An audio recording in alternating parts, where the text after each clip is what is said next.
오늘 윤석열 대통령이 취임 2주년 기자회견을 합니다. 국민의힘은 원내대표를 선출합니다. 굵직한 뉴스를 앞두고 있는 아침 이양수 국민의힘 원내 수석 부대표 전화 연결해서 자세한 얘기 나눠보겠습니다. 의원님 안녕하세요. 네, 안녕하세요. 이양수입니다. 대통령 기자회견을 앞두고 영수회담 비선 논란이 불거졌습니다. 교수 두 분이 윤 대통령과 이 대표 비밀 특사로서 회담을 성사시켰고 윤 대통령이 총리 초청권 그리고 대통령실 인사에 대한 의견까지 물었던 보도가 있었습니다. 대통령실, 민주당 모두 강하게 부인을 했는데요. 일련의 주장과 반박 어떻게 보세요? 좀 황당한 얘기라고 좀 생각이 듭니다. 사실 그 비선이라는 그 비자가 그 비밀 비자잖아요. 네네. 그 비밀적으로 이루어져야 될 일들이 사실 이렇게 공개가 된다. 특히 기자회견까지 한다. 이것은 글쎄 그분들이 정말 비선이 맞나 하는 그런 의심을 들게 하고요.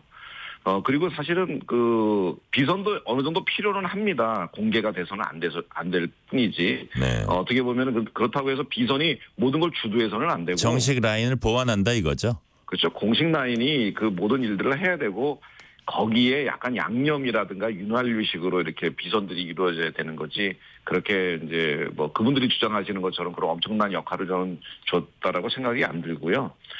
그리고 이것은 뭐 나중에 그 뭐 죽을 때까지 비밀에 붙여야 되는 건 아니겠지만 그래도 어느 정도 정권이 끝난 다음에 나중에 뭐 회고록이나 이런 데서나 나올 만한 얘기지. 저렇게 좀 그 너무 공개적으로 나온다는 것 자체로 좀 논란을 있을 것을 뻔히 예상되는 것을 이렇게 하는 것으로 봐서는 뭔가 다른 의도가 있는 게 아닌가 조금 과대해서 하시는 거 아닌가 생각이 듭니다. 비슷한 얘기인데 윤상현 의원은 본인들의 존재감을 드러내기 위한 허장성세다. 두 교수가 이런 인터뷰한 건 있을 수 없는 일이다 했는데 뭐 비슷한 지금 저 의원님 말씀하신 거하고 비슷한 얘기인가요? 뭐 정치권에 있는 분들이라면 뭐 저나 윤상현 의원이나 뭐 말씀하신 거에 크게 벗어나지 않을 것 같아요. 다른 분들도 뭐 대부분 비슷한 생각을 가지실 것 같은데요. 실제로 대통령실과 민주당 측에서 모두 이 존재를 부정을 했었고 그런 걸로 봐서는 뭐 약간 가교, 양념, 윤활유 요 정도 역할을 했지 않았을까 생각합니다. 네. 진정한 뭐 이렇게 진짜 중요한 내용들 이런 것들은 공식선상에서 다 이루어졌다고 좀 보여집니다. 네. 자, 그런데 국민의힘 당원 게시판에는 뭐 윤 대통령 탈당 요구하는 글까지 막 올라왔어요. 그래서 오늘 기자회견에서도 기자들이 아마 이와 관련한 질문을 집중적으로 할 텐데 윤 대통령이 어떻게 뭐 적절히 설명을 잘 할 것으로 보세요? 그럼요. 네. 뭐 이것은 사실 그 어떻게 보면은 그 대통령의 기자회견에 대한 설명 당시 어떻게 깔끔한 말 한마디로 정리될 수 있는 그런 이야기라고 좀 보여지거든요. 네네. 뭐 국민 여러분들께 사실을 제대로 밝히고 어떻게 된 것이다. 실제로는 이거에 불과했다 이렇게 얘기하시면 국민적 우려는 금방 불식이 될 거라고 생각하고요. 이제 공당의 당원들이 뭐 그런 당원 게시판에 이제 얘기 올릴 때 좀 뭐 본인 생각과 맞지 않거나 좀 흥분하신 분들이 그런 얘기하는 게 있을 것 같은데 오늘 기자회견을 좀 한번 잘 들어보시면 어떨까 생각이 듭니다. 네. 자, 이제 비선 라인 요거와는 별개로 본래 우리가 이제 생각했던 기자회견 예상 질문들은 사실 거의 나와 있는 거나 마찬가지예요. 네. 의원님 생각하시기에 어느 질문에 가장 좀 세심히 잘 대비를 해야 되겠다, 대답을 잘해야 되겠다 이런 부분 어디가 있습니까? 글쎄 이제 어쨌든 가장 중요한 게 앞으로 3년 남은 3년의 국정 방향 그리고 각오를 제시해야 하는 자리가 될 텐데 제가 보기에는 대통령께서 설명 좀 하시고 싶은 거는 아마 국정 과제와 국정 방향이실 거고 네. 아마 그 우리 언론인 분들이 좀 또 관심을 많이 가질 것은 뭐 최상병 특법법에 향후 어떻게 대응하실 건지 네. 그리고 이제 또 경제 어려움과 경제 민생 얘기들 많이 나오실 것 같고 또 김건희 여사 관련해서 민주당이 특검법을 하겠다고 그러니까 그거에 대한 대응도 뭐 나올 것 같습니다. 명쾌하고 뭐 아주 뭐 깔끔한 답변도 좋지만 그런 게 어려울 때는 그냥 솔직함으로 하시는 국민의 눈높이를 맞춰주시는 게 어떨까 생각이 듭니다. 네, 의원님 보시기에 저 최상병 특검법 여기에 이제 사람들이 관심이 많은데 또 젊은 생명을 앗아간 거니까 근데 그 수용해야 된다고 보세요. 지금 뭐 조건부 수용 얘기도 나오고 뭐 좀 수용하는 김에 좀 전폭적으로 하는 게 좋다는 의견도 있거든요. 의원님 보시기엔 어떻습니까? 사실 최상병 특검법에 대해서 우리 정부 여당 입장은 의혹을 낱낱이 공개해서 밝히자라는 것은 국민들 그 눈높이에 맞는 그런 걸 가지고 있어요. 그렇게 예. 하자라는 거거든요. 그런데 그것이 지금 국가기관인 공수처가 하도록 되어 있거든요. 예. 그래서 국가기관인 공수처가 이거를 수사를 하는 걸 지켜보고 미진할 경우에 그리고 이제 특검을 하자 이 얘기입니다. 이 의혹을 덮자라는 얘기를 하는 사람은 한 명도 없어요. 그런데 마치 특검을 하는 것이 이 의혹을 밝히는 유일한 길인 것처럼 민주당이 얘기하고 있는 건데 그건 호도하는 거라 생각을 하고요. 네. 그래서 저는 민주당의 입장을 좀 받아들여서 수사가 끝날 때까지 기다리지 말고 일단 한 3개월이라도 공수처 수사를 지켜보자. 근데도 민기적거리면은 그 다음에 그럼 특검을 바로 도입하자고 지금 약속해 주겠다. 네. 이런 얘기를 우리가 제안을 했으면 좋겠고 또 검사가 지금 40명이나 동원되고 있어요. 사실 검사가 40명이나 동원될 만 하면 다른 수사들은 어떻게 할 겁니까? 그래서 저는 특검 한 명에 10명 이내의 검사들이 이렇게 이 사건에 좀 매달리도록 했으면 좋겠고 또 수시로 언론 브리핑을 할 수 있도록 돼 있는데 이것은 피의사실 공표할 수 없는 거하고 지금 배치되는 조항이거든요. 그래서 네. 이런 것들을 몇 가지만 좀 서로 조율해가지고 협상해가지고 최상병법을 여야 합의로 통과시키는 게 어떻겠느냐라고 계속 주장을 했는데 민주당이 의사일정 변경 동의를 통해서 쓸데없는 소리 하지 말라고 자기들 하고 싶은 대로 하겠다고 올렸고 김진표 의장이 원래 사실은 양쪽 의견을 좀 골고루 받아들여야 되는데 협상을 한 보름 정도만 해봐라 20일 이후에 본회의 다시 열겠다 이렇게만 네. 해줬어도 충분히 협상을 좀 할 수 있었는데 그런 협상의 기회가 박탈돼서 너무나 안타깝고요. 이것에 대해서 뭐 대통령께서도 뭐 큰 방법은 없을 거라고 저는 받아들입니다. 이게 이미 버스가 지나갔고 민주당 전략이 민당은 지금 22대 국회에 가서도 얼마든지 최상병법은 본인들이 논의하고 협의할 수 있다고 생각해요. 그래서 이번 21대에서는 대통령의 그 제의 요구, 거부권을 어떻게든지 받아내서 거부권 행사하는 대통령을 만들고자 하는 그런 의도가 저는 짙게 깔려 있다고 보거든요. 네. 그래서 지금 계속해서 민주당에서는 협상 없다, 조건부 같은 거는 일고의 가치도 없다 이런 식으로 계속 논평이 나오고 있는데 저는 민주당의 강경한 자세가 철회되고 지금이라도 좀 협상을 해서 이태원법 처리하듯이 수정안을 본회의에서 통과시키는 것이 어떤가 생각이 듭니다. 근데 그럼에도 불구하고 만약에 이제 지금 말씀하신 3개월 뭐 조건부 수용론 예를 들어서요. 이런 것들을 민주당이 과연 제안을 받을까? 또 이제 일반인들 민심이라고도 하죠. 그럴 경우에 그냥 받는 김에 그냥 화끈하게 받지 왜 저래 이렇게 일반 국민들이 더 많이 생각할 가능성은 없을까요? 제가 말씀드린 정도의 규모라면은 이 의혹을 밝히고 이것을 제대로 국민들한테 이제 소상히 알려드리는 계기가 될 텐데 지금 규모로 하면은 지금 규모와 그다음에 지금의 그 조항대로 하면은 이거는 의혹을 밝히는 것이 아니고 정쟁을 하겠다. 이걸 통해서 대통령을 흔들고 정부를 흔들겠다라는 그런 의도가 너무 짙게 깔려서 보나마나 정쟁 법안이 될 수밖에 없습니다.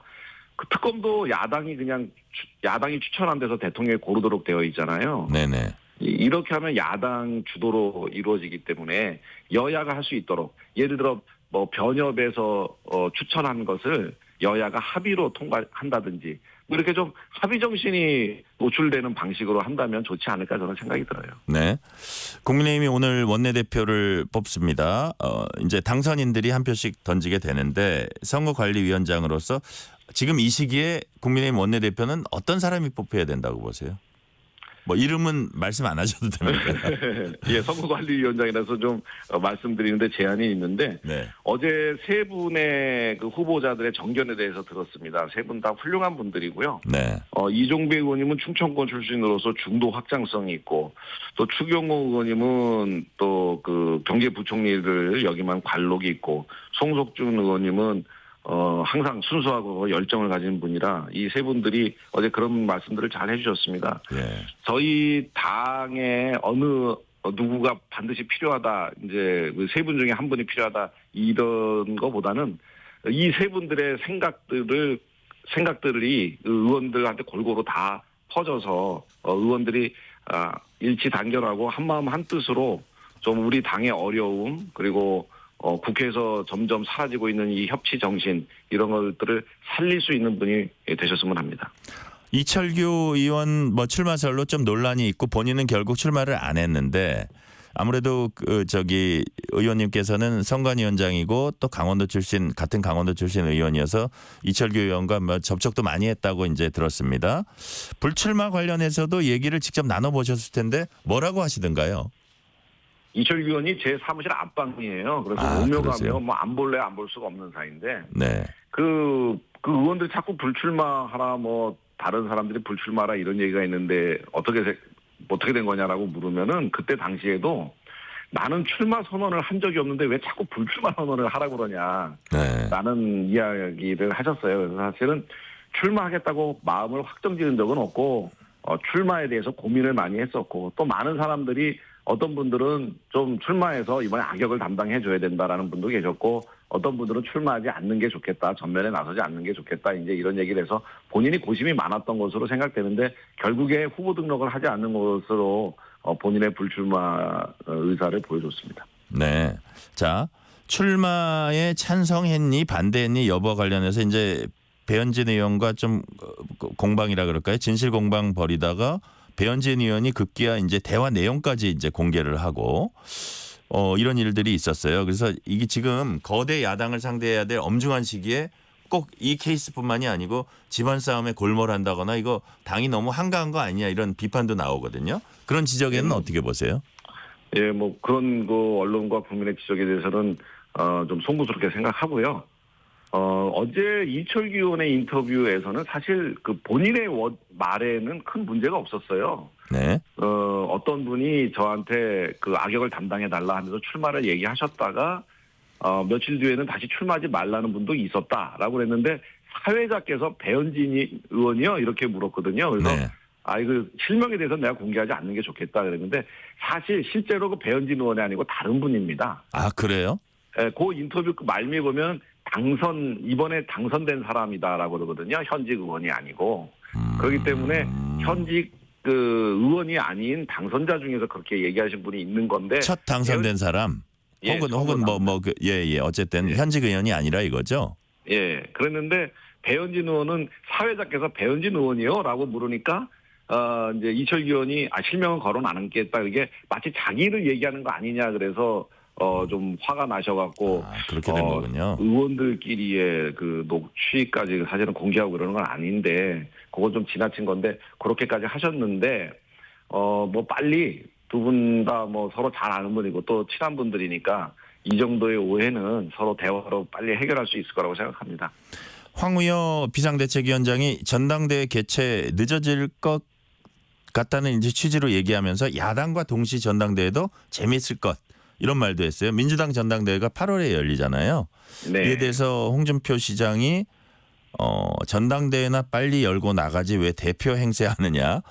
왜 8월까지 시기를 미루려 하느냐 이렇게 비판했습니다. 이 공방은 어떻게 보세요? 우리 의원님 스탠스는 어떻습니까? 제 입장에서는 지금 저희 당이 굉장히 어렵습니다. 그리고 네. 빨리 개혁을 해야 되고 국민 눈높이에 맞는 무언가를 해야 되거든요.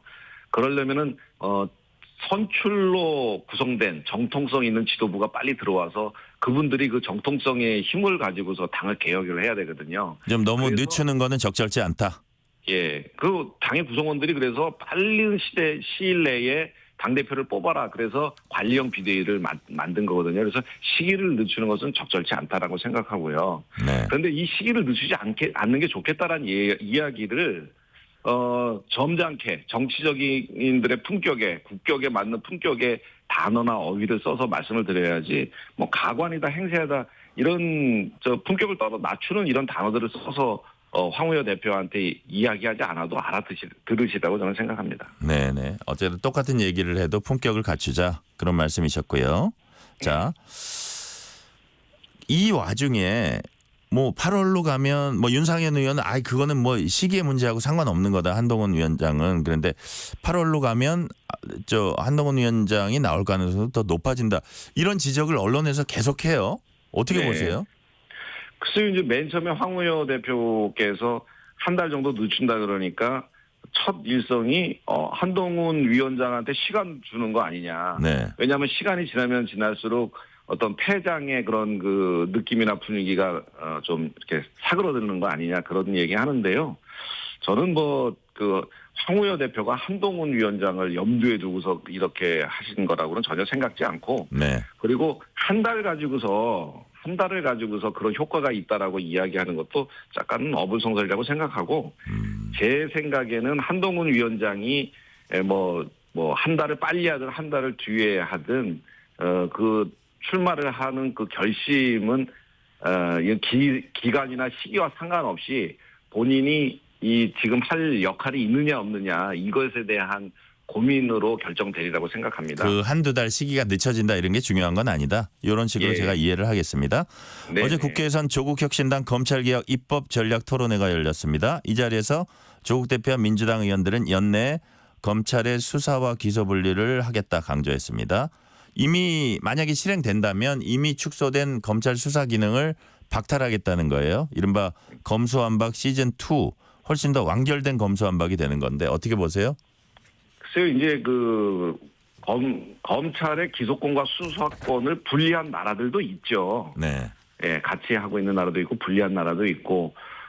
그런데 이것이 검찰에 대한 합리적인 정부 기관으로서의 기능을 기능과 위상을 제대로 하는 방법으로 논의가 된다면 굉장히 좋을 텐데 마치 검찰이 미워서 검찰 걸 뭐 뺏어갖고 반대 다 나눠주고 이런 방식으로 검찰에 대한 보복을 하는 방식으로 이루어져서는 안 된다고 생각하거든요. 네. 그래서 그냥 민주당 혼자 막 밀어붙일 것이 아니고 학자들과 그리고 시민사회단체라든가 국민들 대표들과 국회가 다 모여가지고 이것에 대한 토론을 열어서 올바른 방향, 미래 지향, 대한민국의 100년 대계를 세우는 그런 차원에서의 우리 수사권이라든가 기소권들을 어디에 어떻게 주는 것이 좋을지 자칫 너무 막 급한 마음으로 하면 저렇게 공수처처럼 누더기가 돼버립니다. 네네. 민주당이 그렇게 국회에서 날치기 하고 뭐하고 하면서 공수처 만들었는데 결국은 지금 공수처에 수사도 못 맡기는 그런 상황이 돼버리고 말았지 않습니까?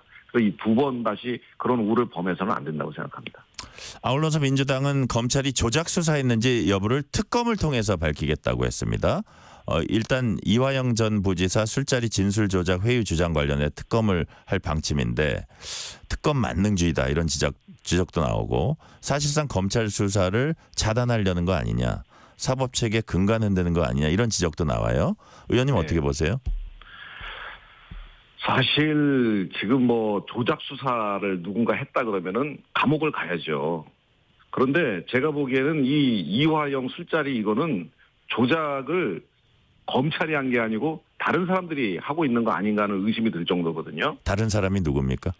그 이화영 씨와 그 이화영 씨의 진술을 겁내는 세력들이겠죠. 네네. 그래서 저는 이 민주당이 이런 것에 나서서는 안 된다고 생각하고요.